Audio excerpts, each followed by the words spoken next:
Muted on the. Yeah. Got it. Hi, everyone. Thank you so much for joining us today. We have Lauren Altman, a multidisciplinary, amazing artist and clothing designer that I had the pleasure to wear. Actually, I'm wearing it right now if you guys are watching the video, or if you're listening to us on iHeartRadio Roku's Avenue, I am wearing Lauren Altman today. Hi, Lauren. How are you? Hi, I'm fine, thanks. How are you, Annabelle?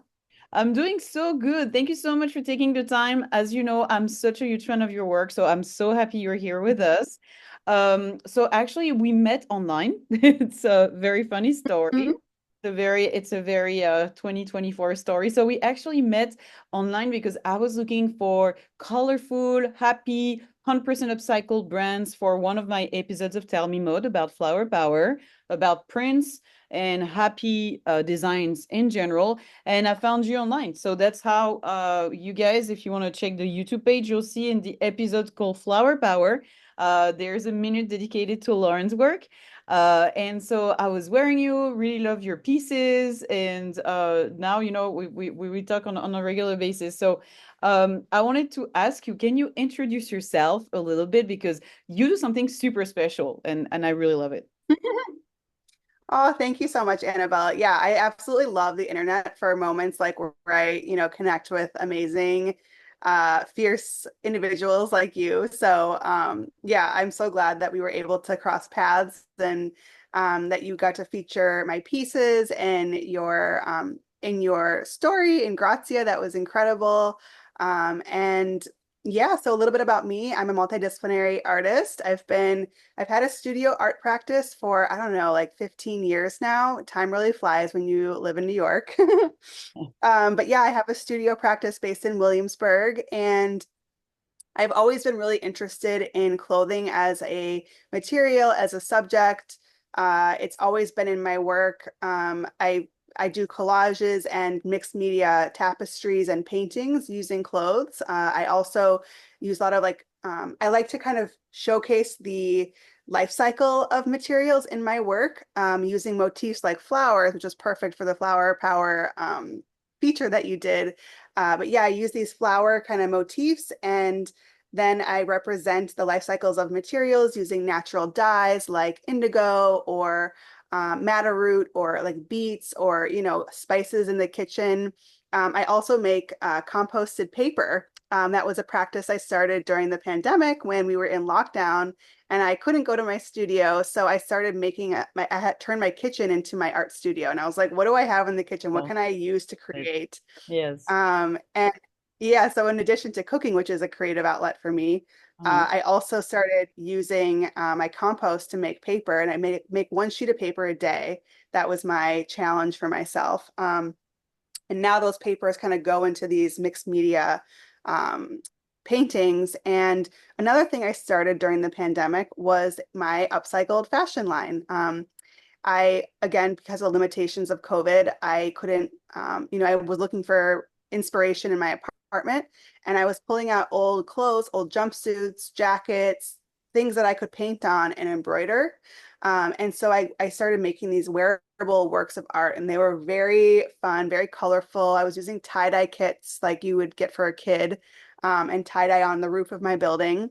And yeah, and then just I kind of transferred my mixed media art practice onto clothes very organically because of the situation.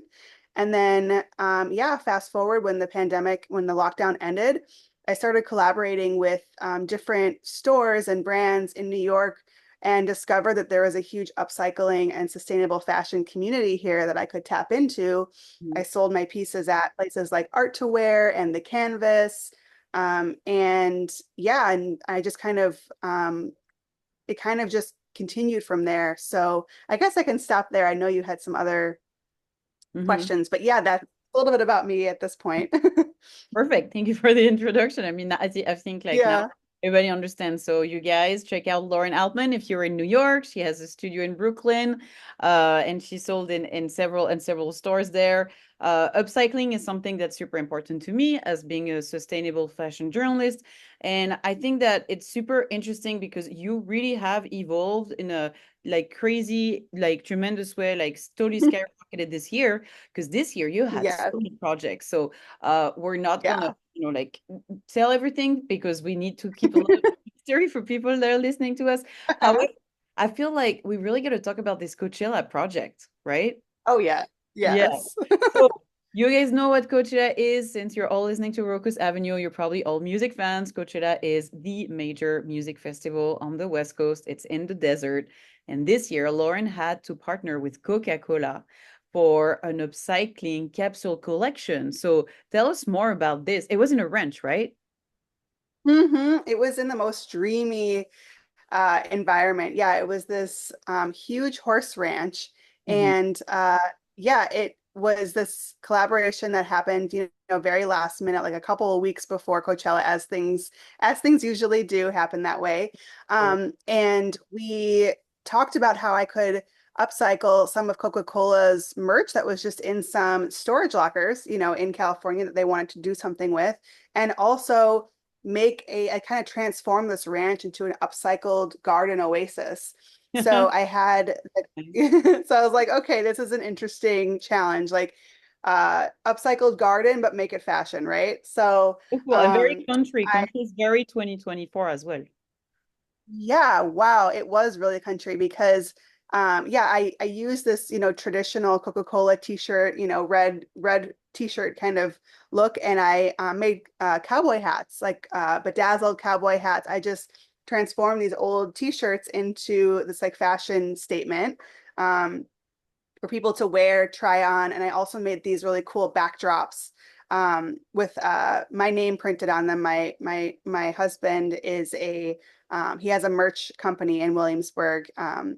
So he was printing my logo on these backdrops, and we were spray painting stencils of flowers. So we were creating these kind of environments that could kind of pop up in the desert, and people could like have a fashion moment, try on some shoes, accessories.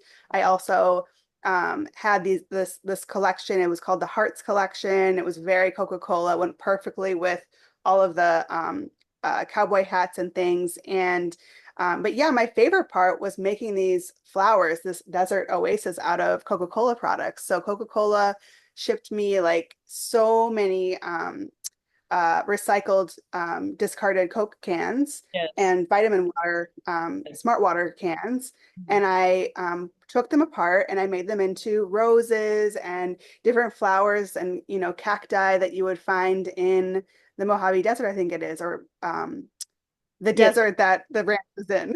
Yes. It's been a And minute now. I mean, I honestly think that's what makes you so unique is like you're a multidisciplinary artist. So you're not only doing like clothing like a fashion designer, you always try to bring, like a personal touch of art to the next level. So, I mean, again, I love it so much. And you did it again during New York Fashion Week. That was just a few Yeah, weeks ago in New York. You also yeah, use like and collaborated with a brand and upcycle yes. some of their pieces. So it's called Fabric. It's Hmm. French company Hmm. does upcycle Hmm. and you integrated it on your runway and in your presentation, right? I think Yeah, absolutely. tell us more So about yeah, I love to be able, I think fashion is really cool because it's this like way of activating, like starting conversations on people, like people in a space. It's like, oh, what are you wearing? What are you wearing? Cool. But then art is this other thing because it's about creating a story, like the storytelling of the clothes and really tying it together. So the show for Fashion Week was in a gallery, an art gallery, and I wanted to really make this statement about sustainability and like kind of our place in the ecosystem, the bigger ecosystem of, materials and reuse. So I had all these models. I had 25 models, 25 looks. All the looks were using dead stock and upcycled materials, first of all, and then the presentation was models kind of grouped around big painters ladders splashed with paint, holding. yes. Oh, just for people who are listening to us, 25 Mhm. is a lot because the average is between 10 to 12. So you Uh-huh. really are a genius overachiever because 25 guys, that's months. And I just wanted to say that Lauren only took a few weeks to get all those looks ready. And they're beautiful. You can check them out on her Instagram. Yeah.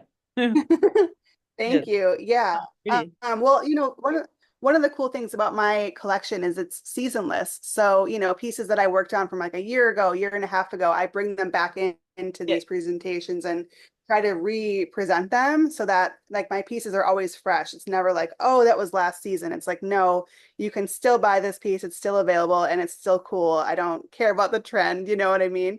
So, that's another reason why I kind of always remix and make a presentation where you can walk in and sit with the collection, take in all the details rather than people kind of walking by really quickly.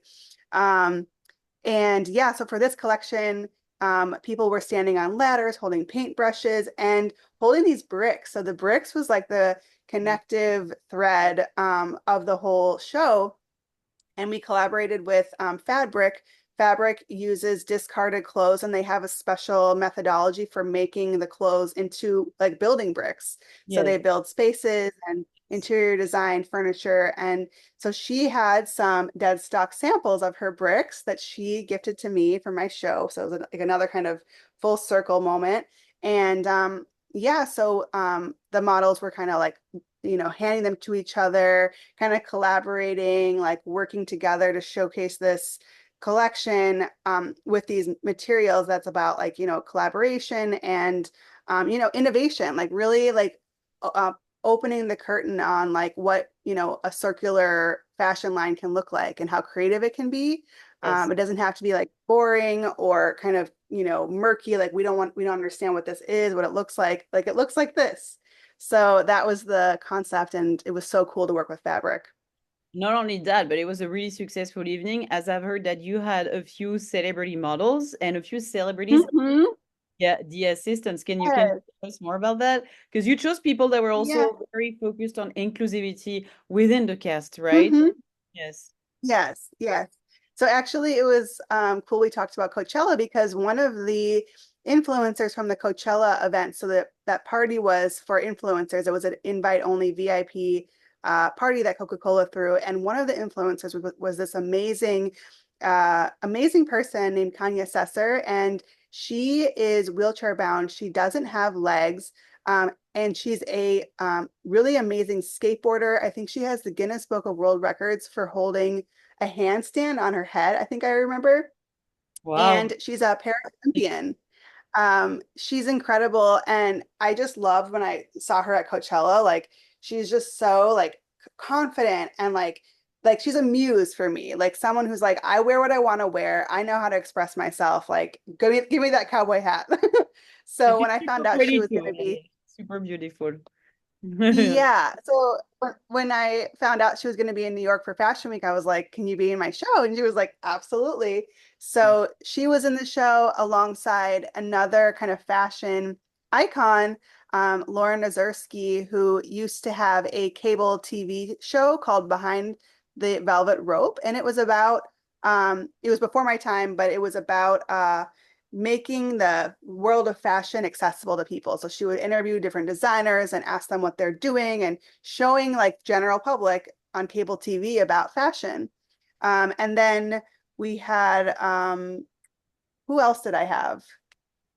Um, it was a very inclusive show. We had men. My first show having men in the lineup, people from different countries.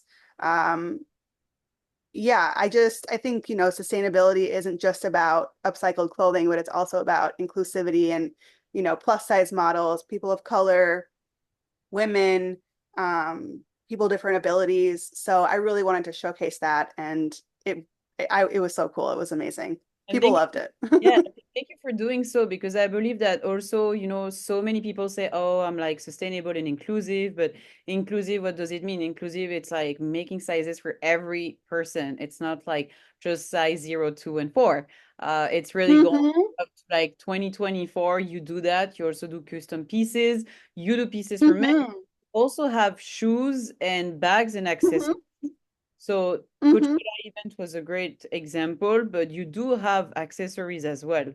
My favorite Hmm. are the boots with the hearts. Yes, I love those too. Actually, Um, an Instagram for that because during the show, there's like 1 minute we do a promotion. Can we do it about the boots since I have them here? Yeah, Yeah, okay. absolutely. Do that now. Yeah. Krishna is going Hmm. to episode. Thank you, Krishna, for helping us edit the episode since I know you're gonna have to edit here. All right. Because I want people to see on Instagram. So what should I say about these boots? How do you want me to introduce them?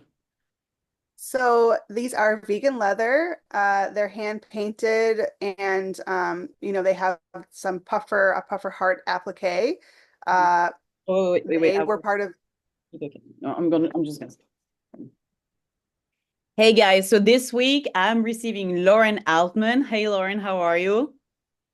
I am good, Annabelle. How are you? So I'm holding a piece of a pair of shoes that you actually designed. Can you tell us more about it? Yeah, absolutely. So these are um, the Heartbreaker boots, and they are vegan leather that I spray painted, and then I added a puffer heart. Just hand stitched the heart onto the boots, and this is part of the Hearts collection. The Hearts collection is a made-to-order collection, so anyone can place an order right now on the website. And these boots they made their first debut at Coachella during my collaboration with Coca-Cola and reemerged during my New York Fashion Week presentation a couple weeks ago. We love them. Okay, thank you, Yeah, Lauren. Stay of tuned course. for the whole episode that's gonna be airing on Wednesday. All right, so that was for the Instagram. Just Cool. I always have to do that. Yeah, that way we have something that's gonna be on the Instagram. Um, Mm-hmm. so we're talking about launching collection. Is there like we have more time? Right now we are at six. Mm-hmm. We have half. We've done half. Okay, so Okay. let's go back to the Faria. So yeah, because inclusivity is like so you've been involved in the community as well of New York in terms of inclusivity. Mm-hmm. What are like I don't know where people could find you in New York? Like, do you do panels? Like, do you do collabs with local artists? I'm sure you do some things, and also with the painting. I think we gotta go back to the painting a little bit. Well, honestly, this year has really just been uh, I did a solo show. I did a gallery show a couple weeks ago as well.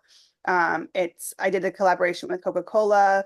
Um, I I haven't been necessarily collaborating with local artists so much this year, but just getting my work out there and bringing in other creatives, other talent as I can. I actually worked with an animator earlier this year, um, Oh, who helps me. yeah, tell us about that. That's fun. Yeah, yeah. So this animator, she's actually based in Paris too, which is funny. Uh-huh. She uh did some really cool like stop motion. I love looking at different ways of telling the story of my pieces. And she helped me during my resort show to do an animation that's kind of featuring my prehistoric couture pieces. So I did two custom wearable sculptures for some friends of mine who were going to a rave in the Mojave Desert earlier this summer. And Yes. so I made two dinosaur costumes that were kind of like raising awareness around desert animal extinction. And they became kind of the face of my resort presentation that took place in a garden in New York. And this animator helped me animate the skeletons, and we put them within this like imagined environment from, using my paintings as a backdrop. And we also worked with this amazing florist who you know too. Yes. Um, and they are like the most generous and just really cool out of the box thinkers, kind of creatives. Oh my gosh, I'm blanking. Fancy florist, Fancy florist. fancy Fancy florist florist. with Morley. Morley, if you listen to us, hello. From Canada. Yeah, Absolutely. Yeah. yeah. Yeah. So yeah, I mean, we worked with him at the Coachella Mhm. um, installation. And also during my resort show, he was a key collaborator in that show and bringing it to life. This prehistoric jungle that we made in the back of this new restaurant called Cecilia on St. Mark Street. That's where the show was. You've So been yeah, I really non-stop love season, absolutely. When was that again? That was in June, maybe? No. that was in Yeah, June. Yeah. yeah, yeah. So you did a resort collection in June and Hmm. launched this Hmm. collection in September. That's Hmm. amazing. So what's next with this new collection? So you have 25 looks that are ready, both for men and women. Yes. Yes. Yes. Uh, so I am going to go back to the resort show from June and I'm going to pull six pieces that were fan favorites. People were like, oh my gosh, where can I get that? I need that yesterday. And I'm going to do a limited capsule of six pieces that will launch for resorts. So at the end of this year. And they'll be available on my website and on Instagram and perhaps through some retailers as well. But that's the plan is to, I've done these shows and now I'm going to go back and start dropping the pieces in small batches and, give the customer what they've been waiting for.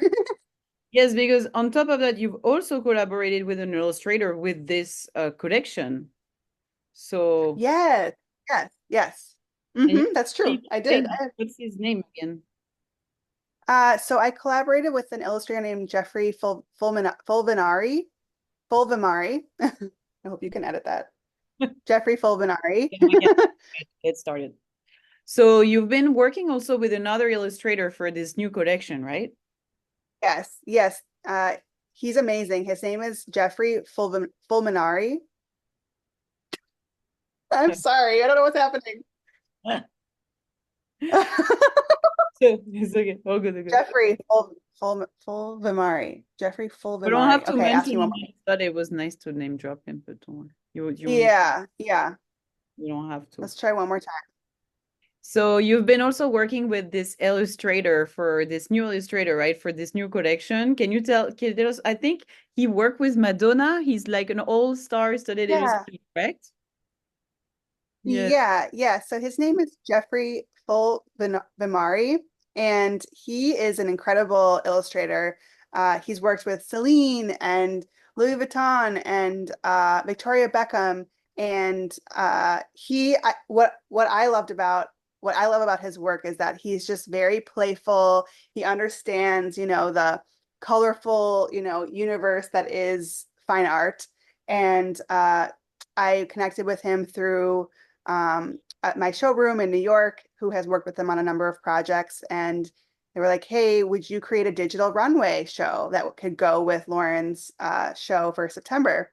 Mhm. And so I think he illustrated like 13 looks and really was so careful with the details of every piece um, and and I shared with him photos of the models that were casted for the show so he could make sure that um, that the models in the animation were as inclusive and they encapsulated the energy of the actual show.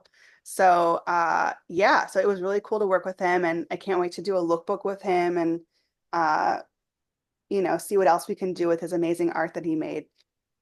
Because the whole concept as well of your branding, I wouldn't say your brand, but your branding is also like the gamification of like fashion. Hmm. You're setting boundaries to the next level as well. You're pushing boundaries of like, I'm not only doing fashion, but I'm doing art. I want things to be playful. I want the pieces to be versatile. So we show with like the boots for our Instagram viewers just to Hmm. for them to understand. But everything is very colorful. It's very happy. What are your inspirations? We didn't talk about that actually. I'm very curious to know like what are the Oh. artists that like our viewers could like understand? Is it like Andy Warhol, like pop art, like because it's very happy, very bubbly. Sometimes it's more serious, but what I'm saying is your fashion in general. What are the Mm. that inspire you for this? That is such a good question because I mean, there's definitely some artists or genres in the back of my mind when I'm working in the when I'm working with my fashion collection. Like I love this very pop art, playful, like sort of kitschy, um, you know, very feminist. Um, I have a piece where there's handprints. Like I like to finger paint. I'm also like this very, I'm really like my aesthetic is very in your face, playful, Yeah. cheeky, but it's also very childlike at the same time. Yeah. So I love finger painting. Like inner child healing is like my aesthetic in some way. So there's a two pieces where there's like fingerprint handprints on the boobs Mhm. and that's kind of like a feminist statement for me. And yeah, so like my influence has kind of come out in different ways from these from being aware of these genres that I really appreciate and want to see myself as part of. But also it's very intuitive. I mean, my work is very intuitive. I've been interested in color since I was like 4 or Mhm. younger. And I think I think fashion is really fun because you can just you're not very like conscious of your influences. You can just create, And so I try to do that. Like Yeah, not look at what other people are doing and just do it myself. yes. And colors, like the appreciation of colors really changes through the season, through your Mm-hmm. I feel like, with age, like maybe your favorite color is gonna change as well too. And I feel like it's Mm. interesting because you are also mixing successfully all the colors. So at the end of the day, everyone can find, Mm-hmm. like the little bit of joy they like the spark of joy they like in your clothing, because it's really like all the colors, Mm-hmm. very rainbow. If, for some people who have not heard about you Mm-hmm. yet and are listening to the show, I would say it's really using the happy colors of the rainbow. Mm-hmm. Mm-hmm. Yeah, it's like you don't have to think about what color to wear anymore. It's like it's just how do I wear all of the colors at once and make it mine? That's kind of that's kind of what I hope to do with my clients. Yes.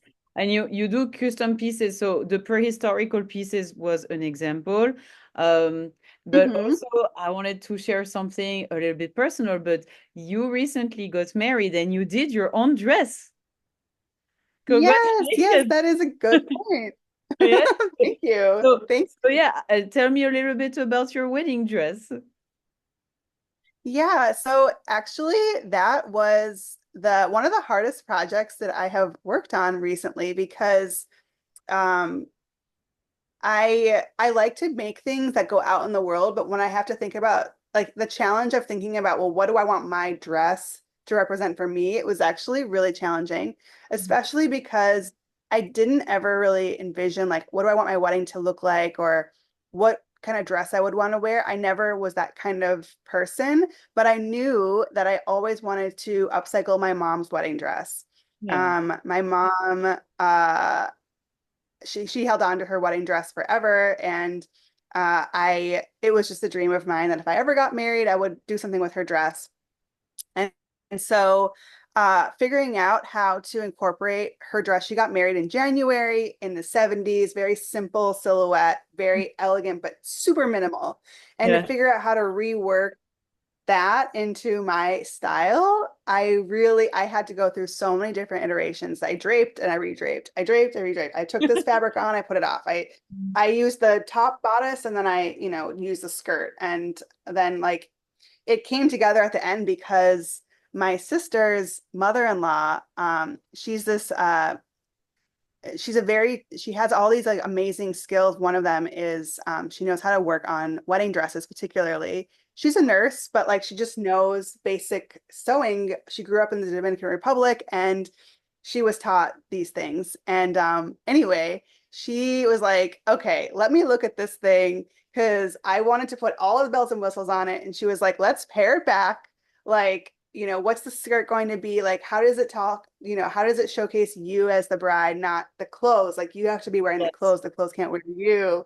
And it's funny because I know all these things when I'm dressing other people, but I couldn't tell myself that. I was like, I'm lost. I don't know like what to do. So she came into my studio and helped me pull it all together, which was incredible. And I'm obsessed with the dress. And it's pink. It's colorful. It has this hand painted bodice and a like a peach tulle um, that drapes over the shoulders, and it's an ivory silk skirt that has the same similar draping as my mom's skirt, but I put a petticoat underneath it to create volume instead of leaving it kind of a naturally draped.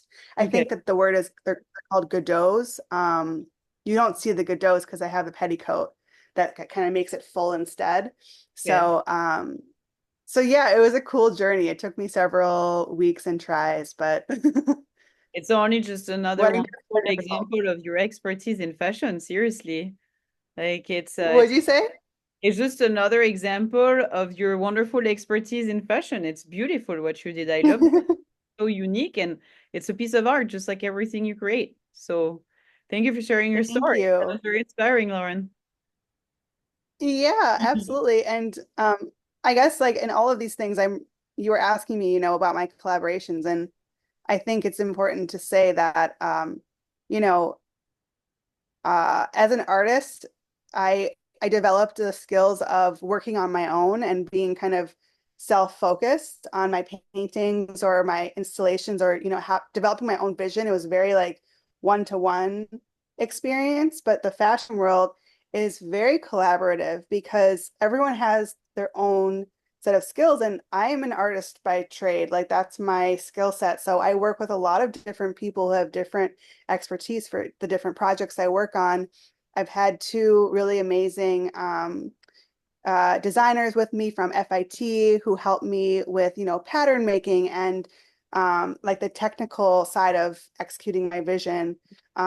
And then, my sister's mother-in-law, like she came in and helped me with the wedding dress because you can't Yeah. really do it alone with fashion. You really can't. So always, reach out and have people supporting you how they can. It's really important. It's something I've learned at least in the Exactly. industry. Even in art, teamwork makes the dream work. That's the conclusion. Mhm. Thank you so much, Yeah. Lauren, for your time.